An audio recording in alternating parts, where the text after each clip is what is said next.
ఆ స్ఫూర్తితో నేను పనిచేస్తాను. నేను ఎవరికి వ్యతిరేకం కాదు, అందరూ నా వాళ్ళే, నేను అందరు వాడిని.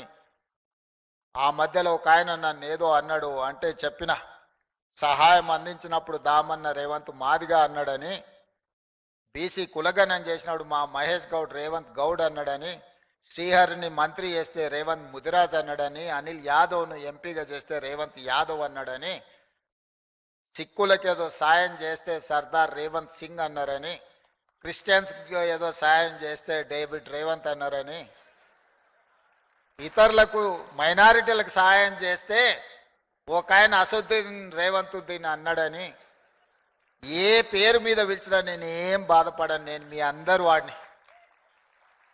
ఇవాళ నేను ఇంత చిన్న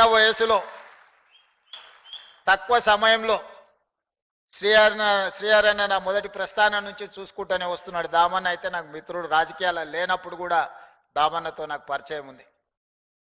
చూసుకుంటూ వస్తూనే ఉన్నారు. వాళ్ళు నాకంటే ముందు చాలా పెద్ద పెద్ద హోదాలలో ఉన్నారు.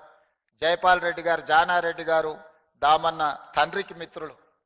వాళ్ళందరూ కూడా పిసిసి అధ్యక్షులు కావాలని, రాష్ట్రానికి ముఖ్యమంత్రి కావాలి అని భావించి ఉండవచ్చు. కానీ వాళ్ళందరికీ రాని అవకాశం ఈ వయసులో నాకు వచ్చింది. ఇది 10 మందికి ఉపయోగించడానికే తప్ప 10 మందికి సహాయం చేయడానికే, నిస్సహాయులకు సహాయం అందించడం నా బాధ్యత అని నేను భావిస్తున్నా.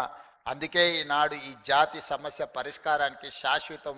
ఈ రేవంత్ నేను ఎందుకు ముఖ్యమంత్రి చేశారా, కేసీఆర్ని ఓడగొట్టాలని నిర్ణయం చేసుకుని తెలంగాణ సమాజం మా సమయం మంచిగా లేకుండా బీజేపీది నువ్వు ఆల్టర్నేట్ అని నీకు ఓట్లు వేసారు. తొండలు దొరకొడతాయి ఓట్లు వేసారు. ఏమో అంటే తొండలు దొరకొడతా అంటారు. తొండలు ఎందుకు దొరకొట్టడు, నువ్వు గిత్తే ఉంటావు, నువ్వే జొర్రు.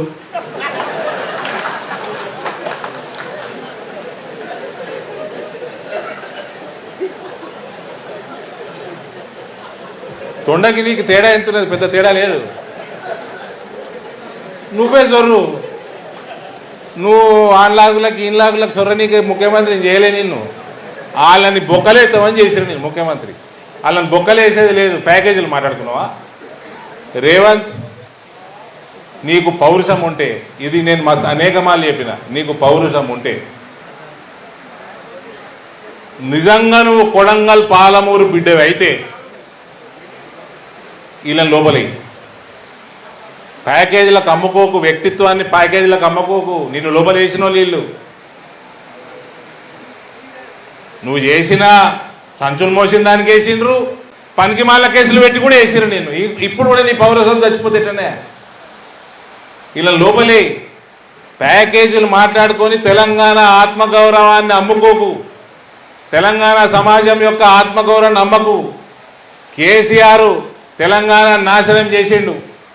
తెలంగాణలో ఉన్న ప్రతి ఒక్క ఎన్ఆర్ఐల కాడికెళ్ళి, రైతుల కాడికెళ్ళి, మహిళల కాడికెళ్ళి, యువత కాడికెళ్ళి అందరినీ నాశనం చేసిండు. అట్లాంటోని నువ్వు ఇచ్చిపెట్టినవా, అటువంటి కుటుంబాన్ని నువ్వు ఇచ్చిపెట్టినవా, తెలంగాణ సమాజం నిన్ను విడిచిపెట్టదు.